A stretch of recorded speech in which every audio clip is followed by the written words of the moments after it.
हमारा समस्त ज्ञान अनुभव पर आधारित है, जिसे हम अनुमानित ज्ञान कहते हैं, जिसमें हम कम से अधिक सामान्य की ओर या सामान्य से विशेष की ओर जाते हैं। उसका आधार भी अनुभव ही होता है, जिन्हें हम सटीक विज्ञान, एग्जैक्ट साइंसेस कहते हैं। उनमें लोग सत्य को आसानी से खोज लेते हैं, क्योंकि ये हर व्यक्ति के विशेष अनुभवों को प्रभावित करता है। वैज्ञानिक आपसे किसी चीज पर आंख बंद करके विश्वास करने को नहीं कहता, बल्कि वह अपने स्वयं के अनुभवों से प्राप्त कुछ निष्कर्ष प्रस्तुत करता है। जब वो हमें अपने निष्कर्षों को स्वीकार करने के लिए कहता है, तो वो मानवता के किसी सार्वभौमिक अनुभव की ओर संकेत करता है। प्रत्येक सटीक विज्ञान में एक ऐसा आधार होता है जो संपूर्ण मानवता के लिए समान होता है, जिससे हम तुरंत ही उसके निष्कर्षों की सत्यता या असत्यता को परख सकते हैं। अब प्रश्न ये उठता है कि क्या धर्म का भी ऐसा कोई आधार है या नहीं?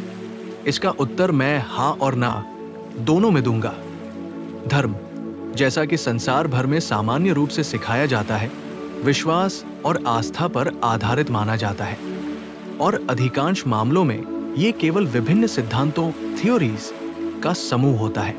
यही कारण है कि हम पाते हैं कि सभी धर्म एक दूसरे से संघर्ष कर रहे हैं। ये सिद्धांत भी विश्वास पर ही आधारित होते हैं। कोई व्यक्ति कहता है कि बादलों के ऊपर कोई महान सत्ता बैठी है जो पूरे ब्रह्मांड का संचालन कर रही है, और वह मुझसे इसे केवल उसके कथन के आधार पर मानने के लिए कहता है।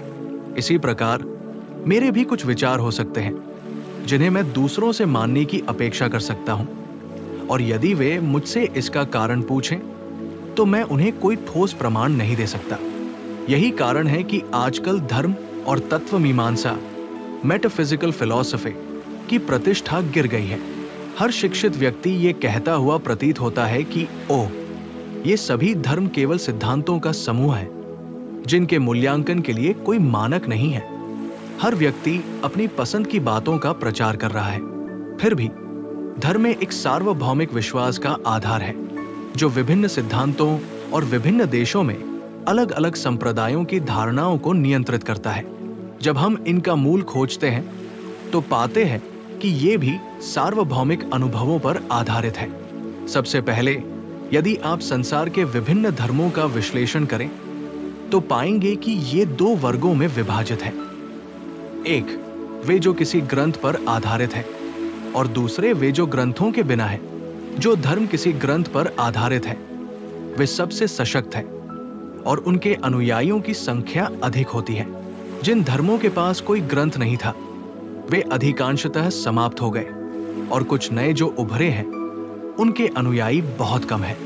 फिर भी सभी धर्मों में एक समानता ये पाई जाती है कि वे जो सत्य सिखाते हैं वे कुछ विशेष व्यक्तियों के अनुभवों पर आधारित होते हैं। एक ईसाई आपसे उसके धर्म को मानने के लिए कहता है, ईसा मसीह में विश्वास रखने के लिए कहता है, उन्हें ईश्वर का अवतार मानने के लिए कहता है, ईश्वर में, आत्मा में और आत्मा की उन्नत स्थिति में विश्वास रखने के लिए कहता है।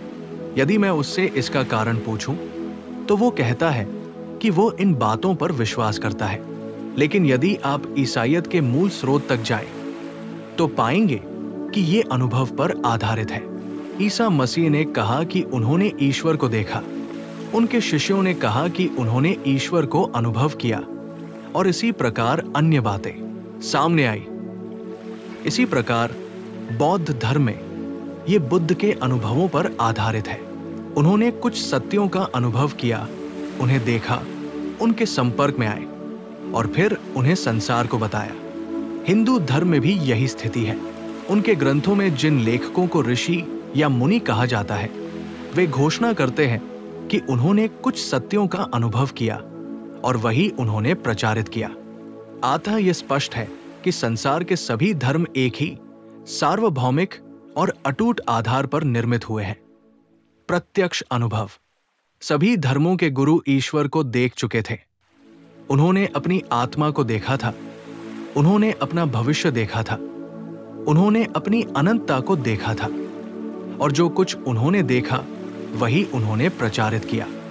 बस अंतर यह है कि आधुनिक काल में अधिकांश धर्मों ने एक विशेष दावा किया है कि ये अनुभव अब असंभव है। वे केवल कुछ गिने चुने व्यक्तियों के लिए संभव थे, जो उन धर्मों के संस्थापक थे जिनका नाम बाद में उनके धर्मों पर पड़ा। वर्तमान समय में इन अनुभवों को अप्रचलित मान लिया गया है और इसलिए अब हमें धर्म को केवल विश्वास के आधार पर स्वीकार करना होगा। मैं इस विचार को पूरी तरह अस्वीकार करता हूं। यदि संसार में किसी भी क्षेत्र में किसी भी समय कोई अनुभव हुआ है, तो ये निश्चित रूप से अनगिनत बार पहले भी हुआ होगा और भविष्य में भी अनगिनत बार होगा। एकरूपता, यूनिफॉर्मिटी प्रकृति का कठोर नियम है। जो एक बार हुआ है वो हमेशा हो सकता है। योग विज्ञान के आचार्य इसीलिए कहते हैं कि धर्म केवल प्राचीन काल के अनुभवों पर ही आधारित नहीं है, बल्कि जब तक कोई व्यक्ति स्वयं उन अनुभूतियों को प्राप्त नहीं करता, तब तक वो वास्तव में धार्मिक नहीं हो सकता। योग वो विज्ञान है जो हमें ये सिखाता है कि इन अनुभूतियों को कैसे प्राप्त किया जाए। धर्म के बारे में बात करने से तब तक कोई विशेष लाभ नहीं होता जब तक कि हमने इसे स्वयं अनुभव न किया हो। आखिर भगवान के नाम पर इतनी अशांति, इतनी लड़ाइयां और झगड़े क्यों होते हैं? संसार में सबसे अधिक रक्तपात ईश्वर के नाम पर हुआ है, क्योंकि लोग कभी भी वास्तविक स्रोत तक नहीं गए। वे केवल अपने पूर्वजों की परंपराओं को मानसिक रूप से स्वीकार करने में संतुष्ट थे और चाहते थे कि अन्य लोग भी वही करें। किसी व्यक्ति को यह कहने का क्या अधिकार है कि उसकी आत्मा है, यदि उसने उसे कभी अनुभव ही नहीं किया? या ये कहने का क्या अधिकार है कि ईश्वर है, यदि उसने उसे कभी देखा ही नहीं? यदि ईश्वर है तो हमें उसे देखना चाहिए, यदि आत्मा है तो हमें उसे अनुभव करना चाहिए, अन्यथा विश्वास न करना ही बेहतर है। स्पष्ट नास्तिक होना एक पाखंडी होने से अच्छा है। आधुनिक युग में एक ओर तो विद्वान लोग ये मानते हैं कि धर्म, तत्व मीमांसा, मेटाफिजिक्स और परम सत्ता की खोज व्यर्थ है। दूसरी ओर अर्धशिक्षित लोग सोचते हैं कि इनका कोई ठोस आधार नहीं है, बल्कि इनकी एकमात्र उपयोगिता यह है कि ये अच्छे कार्यों की प्रेरणा देते हैं और मनुष्य को नैतिक और आदर्श नागरिक बना सकते हैं। हम उन्हें दोष नहीं दे सकते, क्योंकि जो शिक्षा उन्हें दी जाती है वो केवल शब्दों के जाल को मानने के लिए कहती है, जिसके पीछे कोई ठोस सत्य नहीं होता। उनसे केवल शब्दों के सहारे जीने को कहा जाता है। क्या वे ऐसा कर सकते हैं? यदि कर सकते तो मुझे मानव प्रकृति के प्रति कोई सम्मान नहीं होता। मनुष्य सत्य चाहता है, वो सत्य को स्वयं अनुभव करना चाहता है, और जब वो उसे प्राप्त कर लेता है, उसे अनुभव कर लेता है। जब वो अपने हृदय के भीतर उसे महसूस कर लेता है, तभी वेद घोषणा करते हैं, सभी संदेह समाप्त हो जाते हैं, समस्त अंधकार नष्ट हो जाता है और जीवन की सभी उलझनें समाप्त हो जाती है। हे अमर आत्माओं के संतान, यहां तक कि जो सर्वोच्च लोकों में रहते हैं, उनके लिए भी मार्ग उपलब्ध है।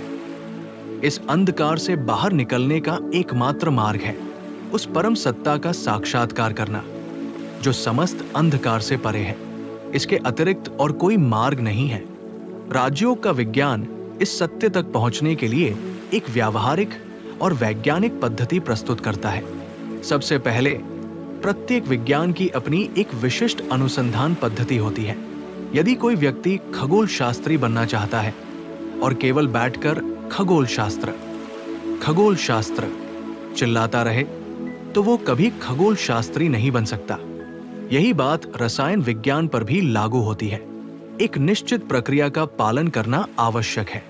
उसे प्रयोगशाला में जाना होगा, विभिन्न पदार्थों को मिलाना होगा, प्रयोग करना होगा, और तभी वो रसायन विज्ञान का ज्ञान प्राप्त कर सकेगा।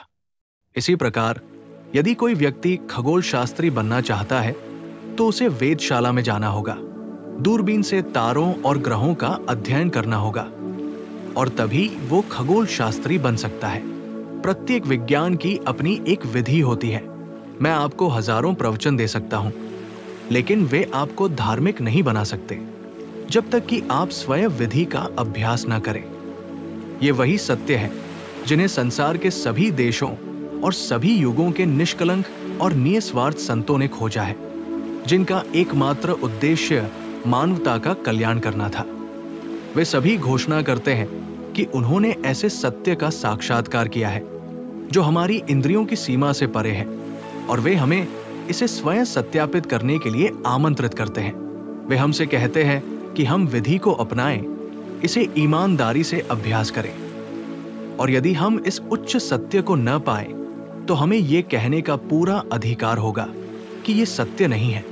लेकिन जब तक हम स्वयं इस प्रक्रिया से नहीं गुजरे हैं, तब तक उनकी बातों को नकारना तर्कसंगत नहीं है। इसलिए हमें ईमानदारी से अभ्यास करना चाहिए और तब प्रकाश अवश्य प्राप्त होगा।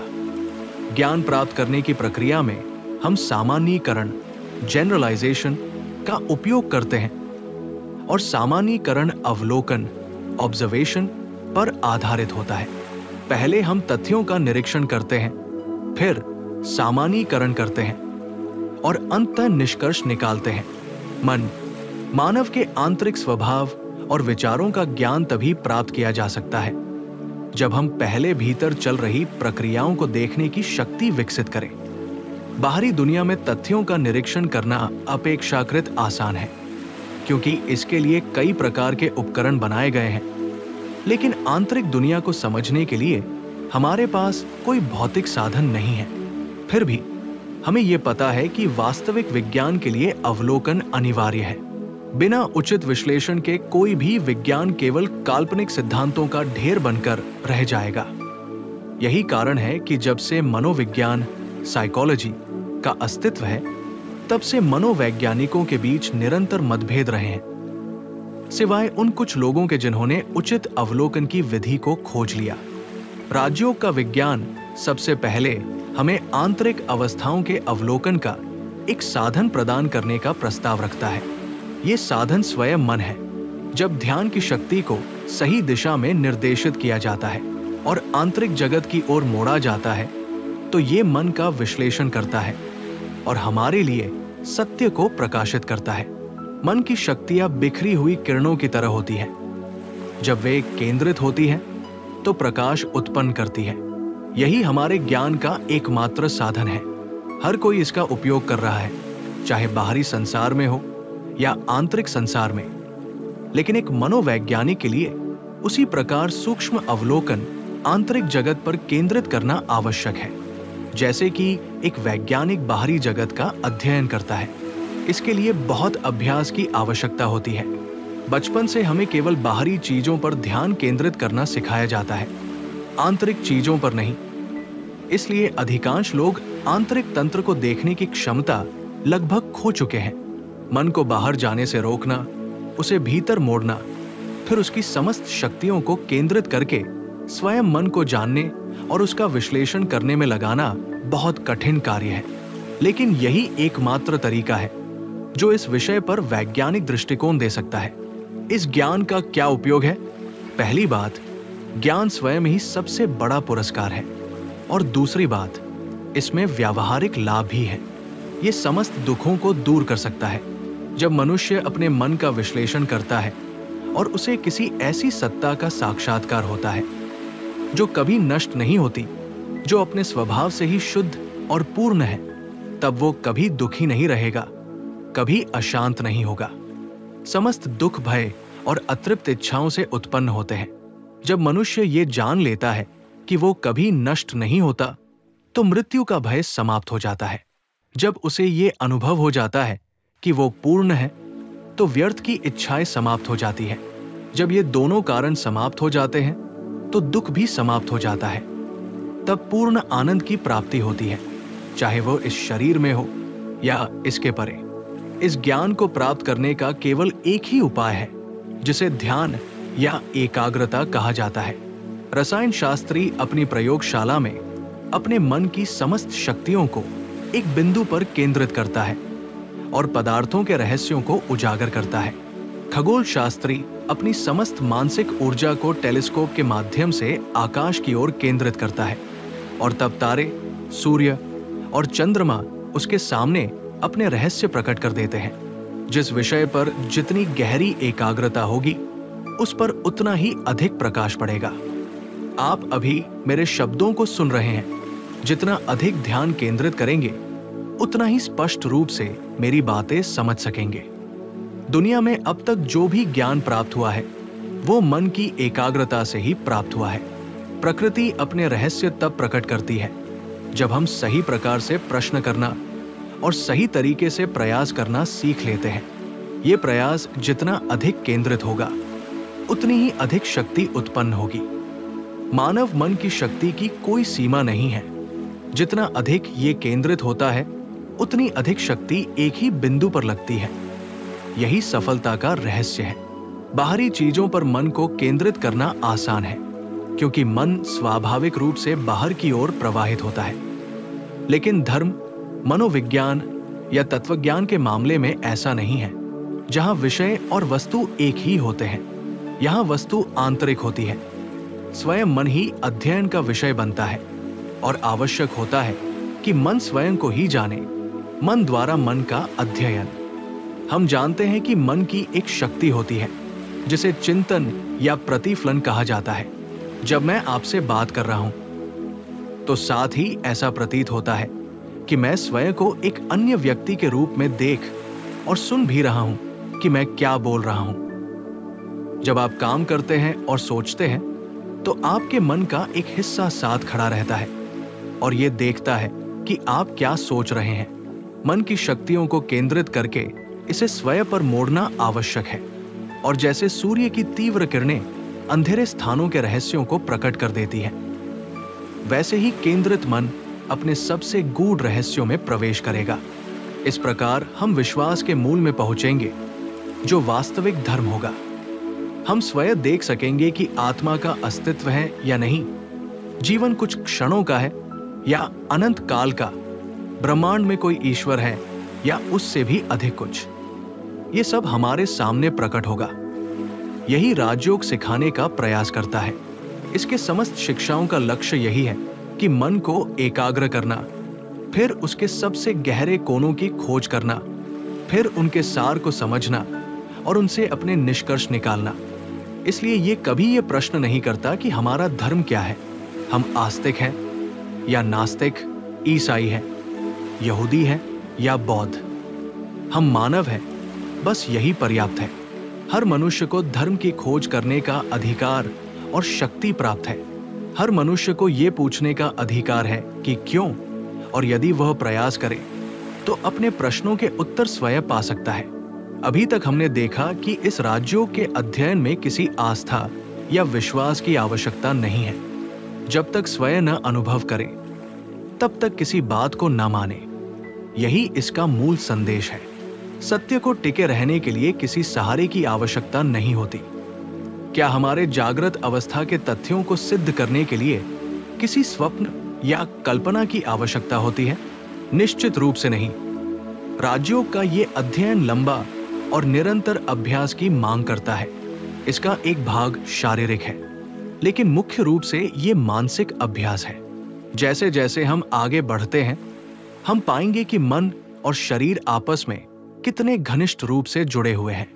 यदि हम मान ले कि मन केवल शरीर का एक सूक्ष्म भाग है और मन शरीर पर प्रभाव डालता है, तो यह स्वाभाविक है कि शरीर भी मन पर प्रभाव डालता होगा। यदि शरीर अस्वस्थ है तो मन भी अस्वस्थ हो जाता है। यदि शरीर स्वस्थ है तो मन भी स्वस्थ और शक्तिशाली बना रहता है। जब कोई क्रोधित होता है तो उसका मन अशांत हो जाता है। इसी प्रकार जब मन अशांत होता है तो शरीर भी अस्थिर हो जाता है। अधिकांश लोगों में शरीर का मन पर अधिक नियंत्रण होता है क्योंकि उनका मानसिक विकास बहुत कम होता है। मनुष्य का एक बड़ा समूह अभी भी पशुओं से बहुत अधिक भिन्न नहीं है।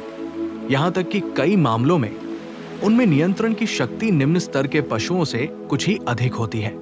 हमारे पास अपने मन को नियंत्रित करने की बहुत कम क्षमता होती है।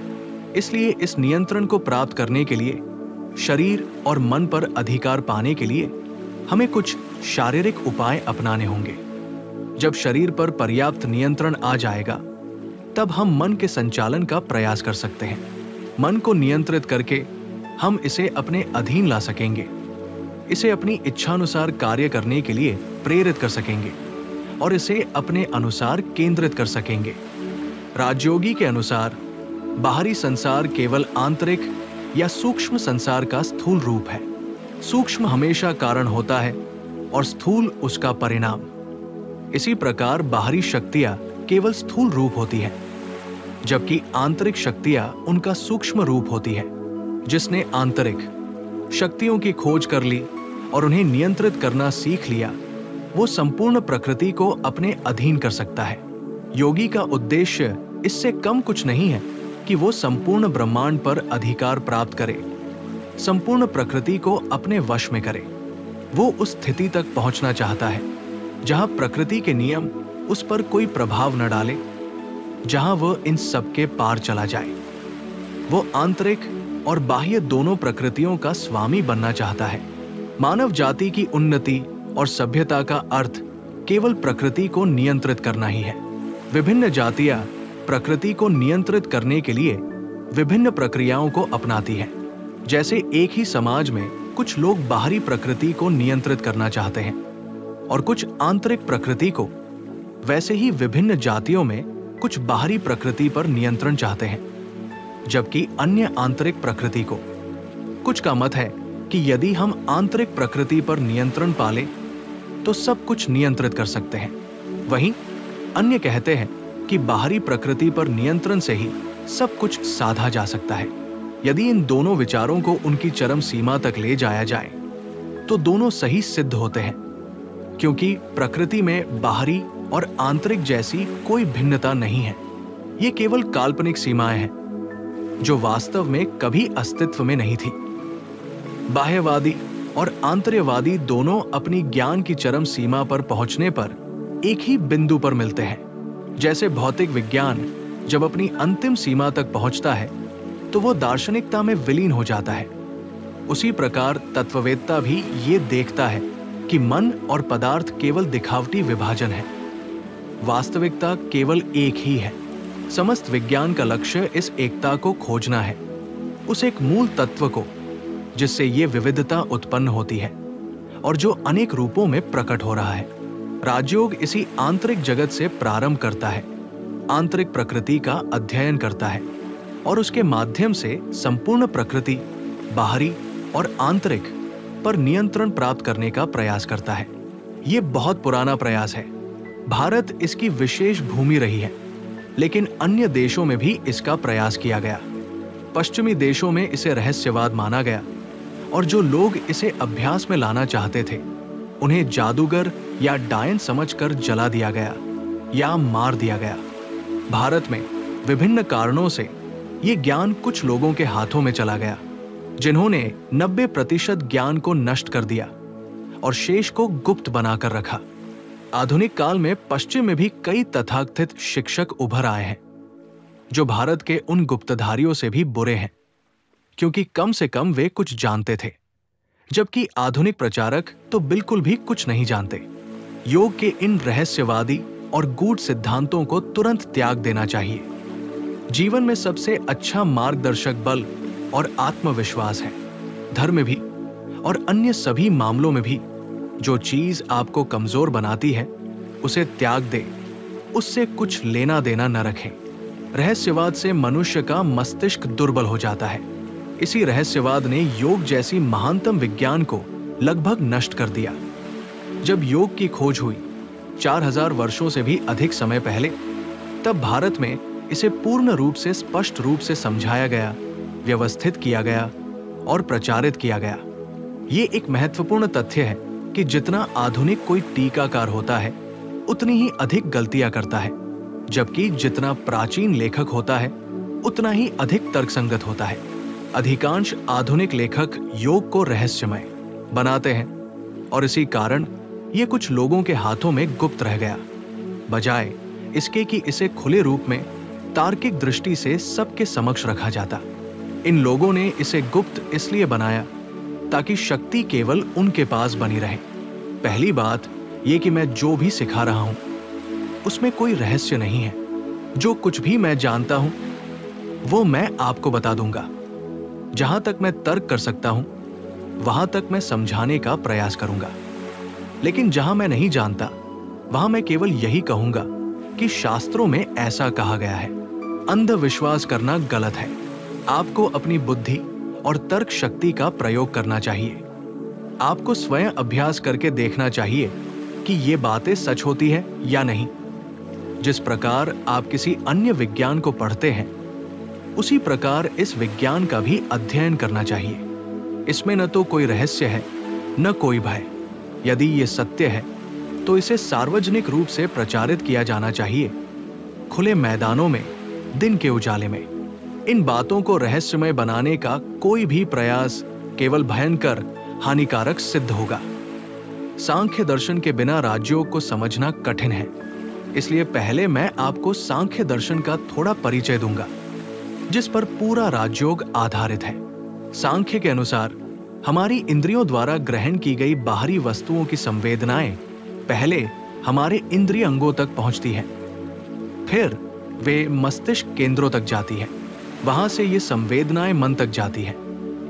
मन से निर्णायक शक्ति, बुद्धि, तक और अंत में पुरुष आत्मा इन्हें ग्रहण करता है, जिससे अनुभूति, परसेप्शन होती है। इसके बाद आत्मा जैसे आदेश देता है, वैसे ही कर्मेंद्रिया, मोटर सेंटर्स कार्य करने लगती है। पुरुष को छोड़कर उपरोक्त सभी तत्व भौतिक हैं, लेकिन मन अन्य इंद्रियों की तुलना में कहीं अधिक सूक्ष्म है।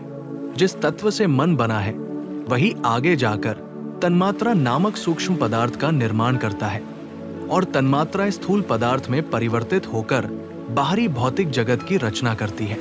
इसलिए बुद्धि और स्थूल पदार्थ में केवल घनत्व का अंतर है, न कि गुण का। पुरुष आत्मा ही मात्र एक अमूर्त तत्व, इमटेरियल है। मन आत्मा के लिए एक उपकरण की भांति कार्य करता है, जिससे आत्मा बाहरी वस्तुओं का अनुभव करती है। मन निरंतर परिवर्तनशील और चंचल होता है, और यदि इसे साध लिया जाए तो ये विभिन्न इंद्रियों से एक साथ जुड़ सकता है, किसी एक से जुड़ सकता है या किसी से भी नहीं।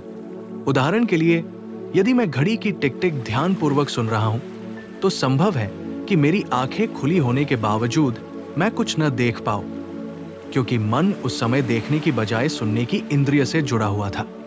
लेकिन यदि मन पूरी तरह से विकसित हो जाए तो वो एक साथ सभी इंद्रियों से जुड़ सकता है। मन की यह क्षमता कि वो स्वयं को आत्मचिंतन में लगा सके ही वो शक्ति है जिसे योगी प्राप्त करना चाहता है। योगी अपने मानसिक बल को एकत्र कर उसे भीतर केंद्रित करता है और अपने ही भीतर होने वाली समस्त प्रक्रियाओं को समझने का प्रयास करता है। ये केवल विश्वास की बात नहीं है, बल्कि ये उन दार्शनिकों द्वारा किए गए विश्लेषणों का निष्कर्ष है, जिन्होंने इन विषयों पर गहन अध्ययन किया। आधुनिक विज्ञान हमें बताता है कि आंखें केवल देखने का माध्यम है, जबकि वास्तविक दृष्टि केंद्र मस्तिष्क के किसी भाग में स्थित है। यही बात अन्य इंद्रियों के लिए भी सत्य है। मस्तिष्क के ये केंद्र भी उसी पदार्थ से बने होते हैं जिससे मस्तिष्क बना है। सांख्य भी यही बात कहता है। एक पक्ष इसे भौतिक दृष्टि से देखता है और दूसरा इसे मनोवैज्ञानिक दृष्टि से, परंतु दोनों अंततः एक ही सत्य पर पहुंचते हैं। योग का शोध क्षेत्र इनसे भी आगे जाता है। योगी का उद्देश्य ऐसी सूक्ष्म स्थिति को प्राप्त करना है जिसमें वह अपने मन के समस्त परिवर्तनों को स्पष्ट रूप से देख सके। उसे यह देखना होगा कि संवेदना कैसे यात्रा कर रही है, मन इसे कैसे ग्रहण कर रहा है, ये बुद्धि तक कैसे पहुंचती है और फिर ये आत्मा तक कैसे जाती है। जैसे किसी भी विज्ञान को समझने के लिए पूर्व आवश्यकताएं होती हैं और एक विशेष प्रक्रिया अपनानी पड़ती है, वैसे ही राजयोग में भी कुछ नियमों का पालन करना आवश्यक है। भोजन से मन की शुद्धता पर गहरा प्रभाव पड़ता है। हमें वही आहार लेना चाहिए जिससे हमारा मन शुद्ध रहे। यदि आप किसी चिड़ियाघर में जाए तो ये स्पष्ट रूप से दिखाई देगा। हाथी जैसे विशाल जीव शांत और सौम्य होते हैं, जबकि शेर और बाघ अधिक आक्रामक और बेचैन दिखाई देते हैं। ये भोजन के प्रभाव को दर्शाता है। शरीर की सभी ऊर्जा भोजन से ही उत्पन्न होती है। यदि हम उपवास करें तो पहले हमारा शरीर दुर्बल होगा, फिर मानसिक शक्तियां भी क्षीण हो जाएंगी। पहले स्मरण शक्ति कमजोर होगी, फिर ऐसा समय आएगा जब हम सोचने में भी असमर्थ हो जाएंगे। इसलिए प्रारंभ में आहार के प्रति सावधानी आवश्यक है, लेकिन जब साधना परिपक्व हो जाती है तब ये आवश्यक नहीं रहता। जिस प्रकार एक नन्हा पौधा बढ़ते समय सुरक्षा की आवश्यकता होती है, परंतु जब वो विशाल वृक्ष बन जाता है तो किसी सुरक्षा की आवश्यकता नहीं रहती, उसी प्रकार प्रारंभिक अवस्था में योगी को संयम रखना चाहिए। योगी को न तो अत्यधिक विलासिता में रहना चाहिए, नहीं अत्यधिक कठोर तप करना चाहिए। उसे न उपवास करना चाहिए, नहीं अपने शरीर को कष्ट देना चाहिए। गीता में कहा गया है कि जो व्यक्ति अत्यधिक उपवास करता है, जो रात भर जागता रहता है, जो अत्यधिक सोता है, जो बहुत अधिक श्रम करता है या जो बिल्कुल भी श्रम नहीं करता, इनमें से कोई भी योगी नहीं बन सकता।